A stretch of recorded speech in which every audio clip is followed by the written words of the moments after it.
అరే బేటా ఇదే ఇల్లు.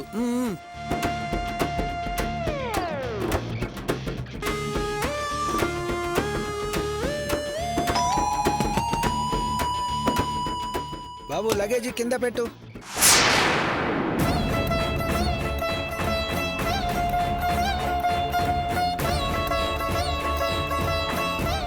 ఇదిగో బాబు నీ కూలీ. Thank you sir.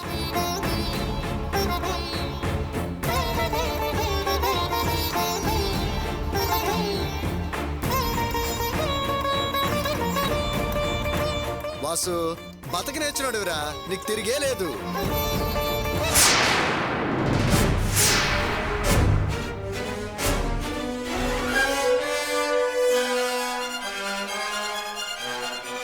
అరే వాసు, ముందు నీ వైఫ్ని నీ అత్తగారిని దారికి తెచ్చుకో, ఆ తర్వాత మిగతా విషయాలు ఆలోచిద్దాం. కరెక్ట్. ఇప్పుడు మనం ఏదో చేస్తే రాలే. మనం వెళ్ళటమా, వాళ్ళు పలకరించేదాకా ఆగటమా?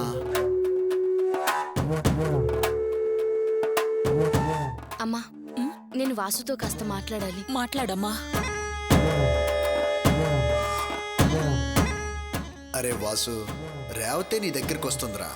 వర్కౌట్ అయ్యేలా బిహేవ్ చేయి, నీకు తిరిగే లేదు. వాసు, బాగున్నావు రేవతి? అత్తయ్య ఎలా ఉన్నారు? ఏంటయ్యా ఇది, పోర్టర్ పని చేస్తున్నావా? ఏ, నేను ఈ పని చేయడం మీకు నామోషిగా ఉందా? మరేం చేయను, నాకు ఇంకొక పని దొరకలేదు. నేను ఏ జాబ్ చేద్దామని వెళ్ళినా మావయ్య పేరు విని నాకు జాబ్ ఇవ్వనంటున్నారు. ఇంకేం చేయను?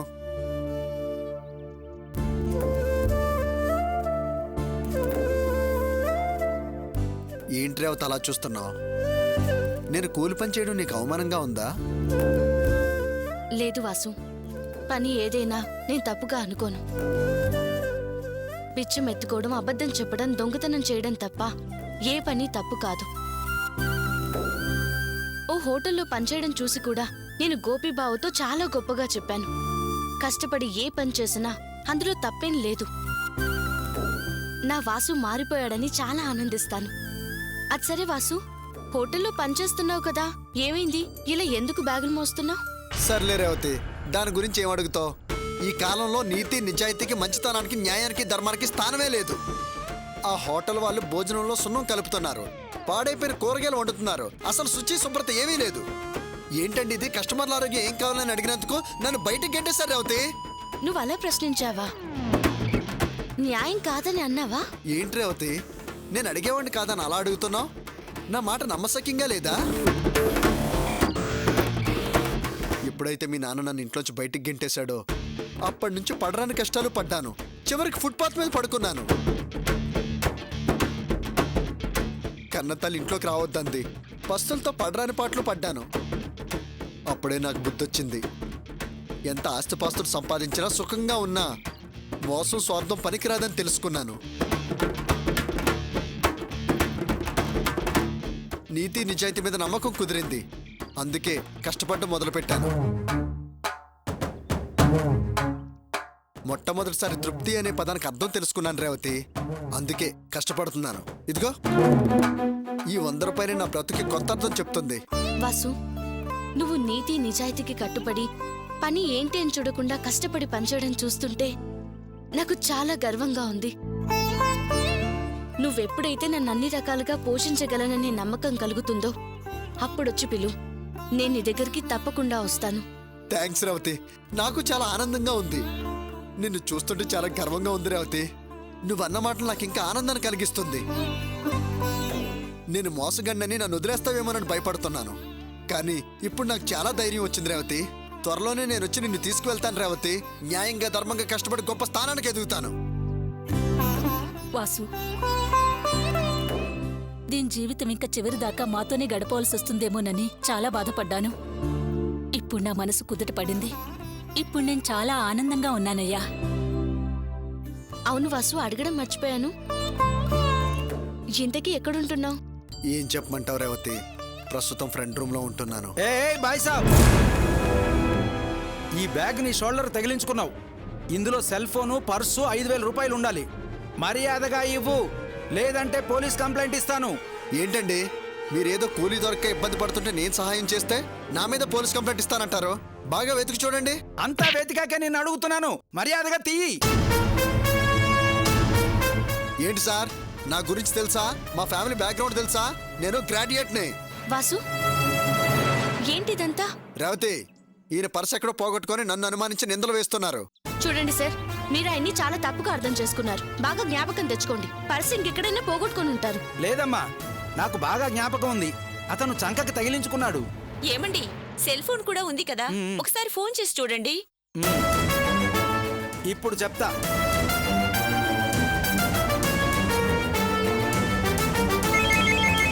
ఏయ్, సౌండ్ నీ జోబుల నుంచే వస్తుంది. నా దగ్గర లేదు సార్.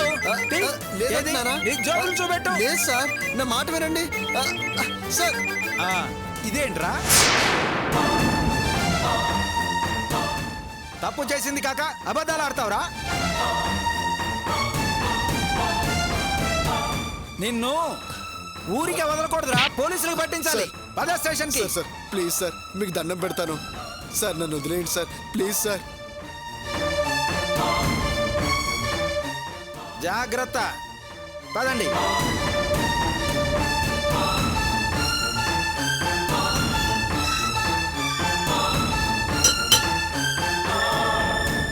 ఛీ! నువ్వు మారావనుకుని పొరపాటు పడ్డాను. అంత అబద్ధం నటన. ఛీ! పదమ్మా.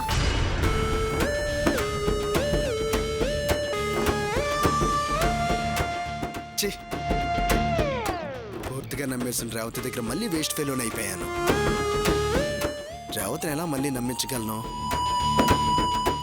భగవంతుడా, దారి చూపించు తండ్రి.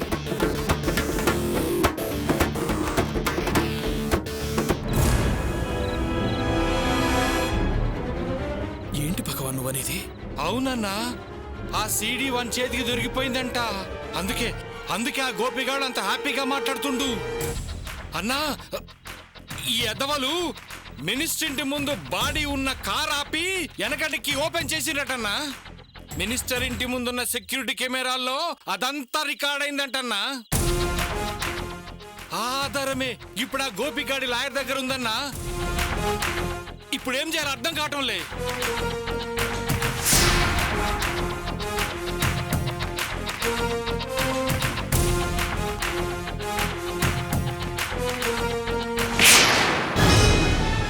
అన్నా, బుద్ధి లేని గాడిదలారా, డెడ్ బాడీ లోపల ఉన్నప్పుడు ఎక్కడ పెడితే అక్కడ ఓపెన్ చేయటమేనారా?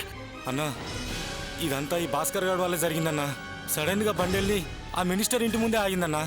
ఈలోగా భాస్కర్ వెళ్ళి హడావిడిగా కారు డిక్కీ ఓపెన్ చేసి టూల్ బాక్స్ తీసుకొచ్చాడు. ఈలోగా మినిస్టర్ సెక్యూరిటీ వచ్చి కారు తీసేయి అన్నాడు. ఇదంతా కెమెరాలో రికార్డ్ అయింది, మాకు తెలియదన్నా.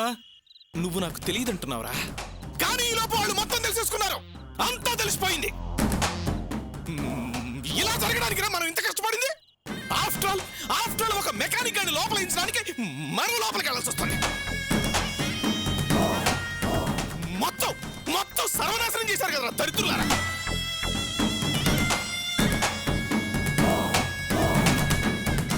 భగవాన్ అన్నా, అసలు ఈ సీడీ రికార్డ్ అయిన విషయం నీకు ఎవరు చెప్పారు? అది నిజమేనా? చెప్పిన వాడు నమ్మచ్చా? నమ్మొచ్చన్నా. ఆ మధ్య నా కూతురు గోపి జైలు నుంచి బయటపడ్డాడన్న విషయం పుకారు లేపింది, మనల్ని తప్పుదో పట్టించడానికి. అలాంటిది కాదు కదా ఇది? లేదన్నా, ఇది మాత్రం పక్కా. నేను మొత్తం ఎంక్వైరీ చేసినాకనే చెప్తున్నా. లాయరు దిన అర్ధరాత్రి నడి రోడ్డుపై అడ్డంగా వాహనాలు పట్టించుకొని అధికారులు అన్న న్యూస్ ని న్యూస్ పేపర్లో చూసిండ్రంట. ఆ న్యూస్ ఐటమ్ కి వేసిన ఫోటోలోని బండిని గమనించి కూపీ లాగ్దామని ఆ ఎడిటర్ కి ఫోన్ చేసిండ్రంట. ఆ ఎడిటర్ ఏమో ఇంటికి రమ్మని చెప్పిండంట. అన్నా, ఆ ఎడిటర్ ఇల్లు గోపి షెడ్డు ఒకే బజార్లో ఉన్నాయంట.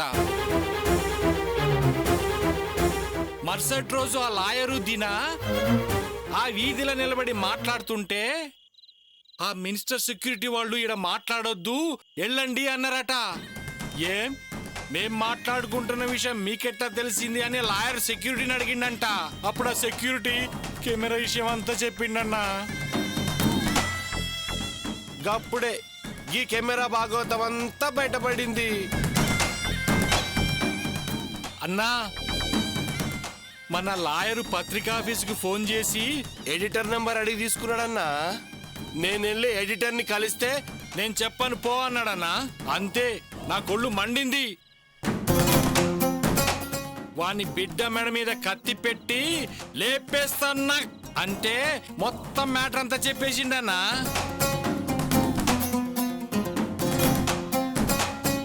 అన్నా, ఆ ఎడిటరు కోర్టుకొచ్చి సాక్ష్యం కూడా చెప్తాడటన్నా. ఛ! ఇంతవరకు ఈ మాధవరావు వేసిన ప్లాన్ ఏది చెడిపోలేదు, నేను ఓడిపోలేదు. కానీ మీరందరూ కలిసి నన్ను ఈ రోజు ఈ పరిస్థితికి తీసుకొచ్చారు.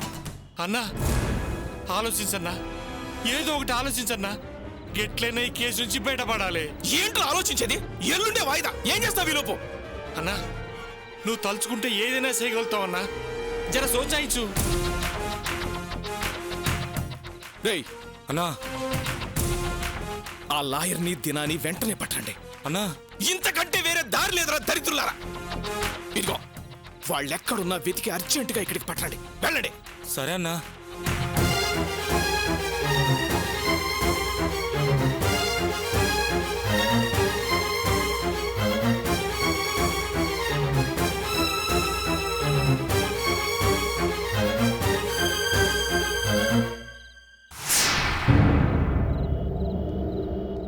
సార్, ఈ కేసుకి సంబంధించిన ఎవిడెన్స్ దొరికిందని దాన్ని కోర్టులో ప్రొడ్యూస్ చేసి త్వరలోనే నిన్ను విడుదల చేయిస్తామనగానే గోపి మొహంలో ఎంత ఆనందమో చూసారా?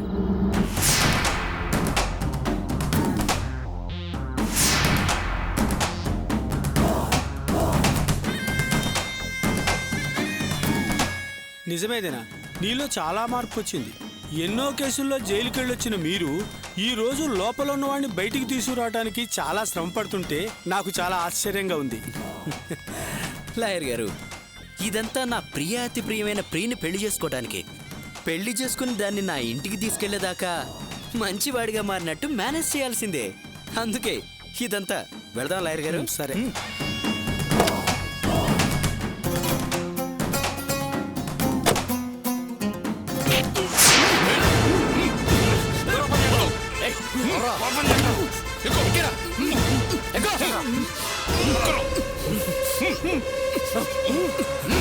ఎవరో మీరు?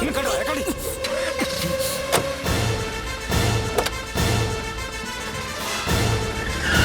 ఎవరో మీరు?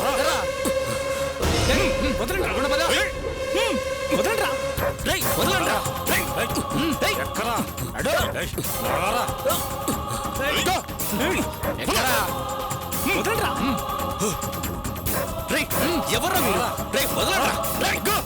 మీకే చెప్పండి. వదలబెట్టుంటే ఎవరో మీరు? రే పనికి మాలిన వెదవల్లారా. మర్యాదరా మర్యాద. మాధవరావు, మమ్మల్ని ఇక్కడికి ఎందుకు తీసుకొచ్చావు? నువ్వేం టెన్షన్ పడకు తమ్ముడు. రేయ్, ఎవరనుకున్నారా? స్వయాన నా తమ్ముడురా. తమ్ముడిని గౌరవంగా తీసుకురావాలి కానీ బయట తీసుకొచ్చినట్టు లాక్కోలా రఫ్ గా హ్యాండిల్ చేస్తారేంట్రా? మాధవరావు, ఈ మర్యాదల సంగతి తర్వాత అసలు ఎందుకు తీసుకొచ్చావు? కూల్ తమ్ముడు, cool cool cool cool. Madhavarao, cool తమ్ముడు. మనం కావలసిన వాళ్ళమన్న సంగతి వీళ్ళకి తెలియదు. మొరటి వెధవులు కదా, నా ఆర్డర్ ఫాలో అవడం తప్ప మరో ఆలోచనే ఉండదు. దూకమంటే దూకడం, తోసేయమంటే తోసేయడం, అంతే.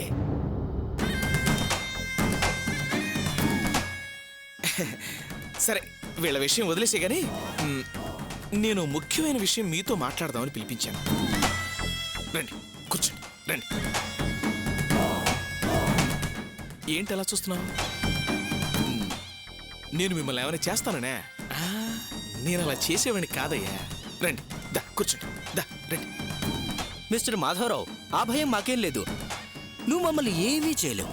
ఎందుకంటే ఇప్పుడు నీ జీవితం నా చేతుల్లో ఉంది. ఆ విషయం నీకు తెలుసు. అందుకే మమ్మల్ని ఇక్కడికి తీసుకొచ్చావన్న సంగతి తెలుసు. గుడ్, తెలివిగలవాడివి. నువ్వే స్ట్రైట్ గా పాయింట్లోకి వచ్చేసావు. దాని గురించే మాట్లాడదామని పిలిపించాను. రండి రండి. అదే లేవయ్యా, మీరు నా స్థావరానికి వచ్చారు కదా, నా మర్యాదలు నేను పాటించాలి కదా. ఏం తీసుకుంటారు? Tea, coffee, soft or hot? Hello, ఎవరి మర్యాదలు వాళ్ళకుంటాయి. నీ డ్రింకులు మర్యాదలు ఆపు. నువ్వు ఎన్ని చిమ్మిక్కులు చేసినా నువ్వు అనుకున్నదేదీ జరగదు, సరేనా? ఆవేశపడకయ్య తమ్ముడు. మనమేమన్నా మహానుభావులమా ఒకే ఆశయానికి కట్టుబడి ఉండడానికి? ఈ కాలంలో అవకాశాన్ని వినియోగించుకొని 4 డబ్బులు వెనకేసుకున్నవాడే మహానుభావుడు. వాళ్లకే ఫాలోయింగ్ ఉంటుంది. బిజినెస్లోనూ వాళ్లే, పాలిటిక్స్లోనూ వాళ్లే. టెక్నిక్ తెలుసుకోవయ్యా. ఊరికే స్ట్రిక్ట్ అని చేతులు ముడుచుకుని కూర్చుంటే కుదరదు. అందుకే నీ రేటేంటో విచారించే ఇక్కడికి తీసుకొచ్చాను. చూడు, నీ దగ్గరున్న ఆధారాన్ని కోర్టులో ప్రొడ్యూస్ చేయకుండా ఉండడానికి నీకేం కావాలో చెప్పు, నేను ఏర్పాటు చేస్తాను. ఏంటి నవ్వుతున్నావు? ఓ, నువ్వు అడిగినంత నేను ఇవ్వలేననే. ఏం కావాలో అడగవయ్యా, ఇచ్చేస్తాను. గోపిని విడుదల చేయించడం వల్ల నాకు కలిగే బెనిఫిట్టే వేరు. అది నువ్వు అందించడం కుదరదు. నాకు రేటు కట్టి నువ్వు లాభం పొందాలనుకోవటం నెవర్, జరగని పని. నీ మీద నాకు ఇమేజ్ ఉండేది, అది అనవసరంగా పోగొట్టుకున్నావు. లాయర్ గారు, పదండి. తమ్ముడు, ఒక్క నిమిషం.